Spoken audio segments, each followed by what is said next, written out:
জনাব কাজী ইকরাম মিন্টু, আপনি এই 15 নং ওয়ার্ড বিএনপির সভাপতি। আপনি দায়িত্ব পাওয়ার পর থেকে মাদক নির্মূলে এই ওয়ার্ডে কি কাজ করেছেন এবং কি কি কাজ করা যেতে পারে এই ওয়ার্ডকে সম্পূর্ণ মাদকের আখড়া থেকে নির্মূল করে? বিসমিল্লাহির রহমানির রহিম। ধন্যবাদ চৌকস এবং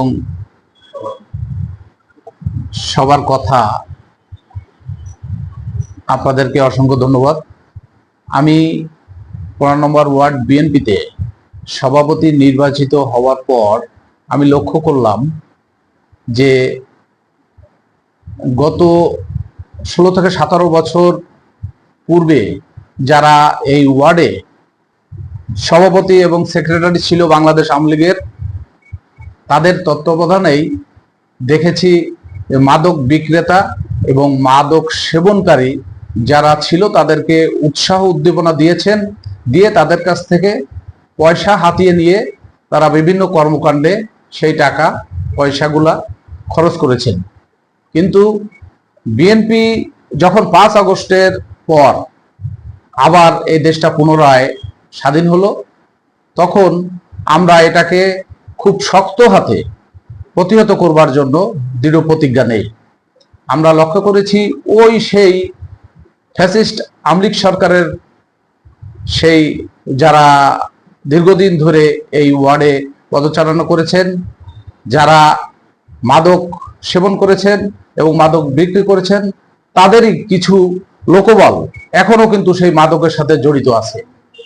আমার ওয়ার্ডে বিশেষ করে আলমনগরের আলম সাহেবের গলি এবং মক্কি মাদানী মসজিদের যে গলি এবং আমার ওয়ার্ডেরই বালির মাঠ আছে একটা, ডলার হাউসের ওই সাইডে, ওখানে মাদক সেবনকারী এবং অনেকে বিক্রেতা আছে। ওই ফ্যাসিস্ট সরকারের আমলে যারা করতো তারাই আছে। এখন অনেকেই বলছে যে বিএনপি এর সাথে জড়িত আছে, কিন্তু মোটেই বিএনপির সাথে এর সাথে জড়িত নাই। আপনারা ইতিপূর্বে লক্ষ্য করবেন যে প্রশাসন থেকে আমার ওয়ার্ড থেকে যে মাদক সেবন বা বিক্রেতা করেছে তাদেরকে ধরেছে বাবা সহ, আবার কিন্তু তারা আবার বেরিয়ে এসে আবারও কিন্তু তারা মাদক বিক্রি করছে। এইভাবে যদি মাদক বিক্রি করে তাহলে কিন্তু সাধারণ যারা আমাদের লেখাপড়া করছে, যেসব ছাত্রছাত্রী আছে, তারা কিন্তু মাদকের সাথে জড়িয়ে যাবে। আমি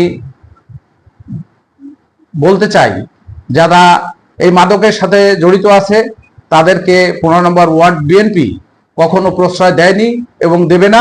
আমাদের প্রিয় নেতা জনাব আলহাজ রকিবুল ইসলাম বকুল সাহেবের কঠিন নির্দেশনা, তার এই 3 আসনে কোথাও যেন মাদক বিক্রি করতে না পারে, তারই ধারাবাহিকতায় বিভিন্ন ওয়ার্ডেই কিন্তু মাদক মুক্ত র্যালি হচ্ছে। আমাদের 15 নম্বর ওয়ার্ড বিএনপির র্যালি আছে আগামী মঙ্গলবার, অর্থাৎ কালকে বিকাল 4টায়। এই র্যালি, মাদক মুক্ত র্যালিকে সাফল্যমণ্ডিত করবার জন্য সকলকে বিনীতভাবে অনুরোধ করছি। সকলকে ধন্যবাদ।